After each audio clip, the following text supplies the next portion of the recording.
So, what are we going to talk about today? We're going to start out by talking about the proposed changes to the medical fee schedule. And as you all know, there was a set of proposed changes that came out initially, and then there was a second set of proposed changes that came out secondarily, and now we sit here today with two sets of public comments, two proposals, and waiting for final adoption ideas and dates and all that good stuff. So I'm here today to kind of bring some sanity to a variety of the changes, what they are not, and then some preliminary results to kind of get an idea of what the picture or the outcropping of all these changes may look like statistically. Some question about, well, if it's trauma and the cost to run a trauma center in New Jersey, they should be subject to full reimbursement, but if it's for ER, maybe you can apply UCR. I think that is a gray area that will cause more controversy than good, and I think that needs to be clarified. Some sophisticated Medicare language that you can take advantage of if you learn about it, understand it, and apply it to your bill adjudication process. NCCI will say, well, no, you either have to bill the bundled up version or the individual versions, but not both. You can't double dip. So there's software and there's programs, and NCCI is there to make sure that you're paying what you owe and not a penny more. You have to operate under the condition that, yes, they might be medically warranted, but you still have to bill it appropriately, and the insurance companies have the right to review the appropriateness of the billing retrospectively versus the decision of medical necessity prospectively. Very different. What we've done is I've tried to do a little bit of analytics behind the scenes to understand what the dollar amounts and numbers mean to the world of PIP today.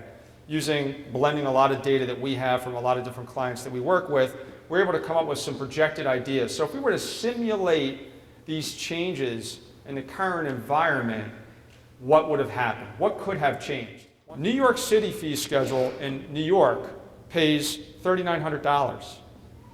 Philadelphia Act 6 fee schedule pays $1,800. The department wanted to say $10,000. They've removed that completely, so you have to pay UCR, which is somewhere, depending on what UCR tool you have, $25,000 to $30,000. So clearly there's a concern about the removal of those 117 codes and understanding the impact and what it really means. I don't think they got that one. Network, you waive a copay. If they don't go in network, you apply the copay. It's confusing. There's no way for me to tell if what percentage is going to act or not act. So everybody's taking a back seat. I think the department could use the existing tool, tweak it a little bit, probably would utilize a little bit more. Disputes. Yeah, a lot of problems with appeals and disputes. There are definitely some proposed language out there. There's an internal appeals procedure.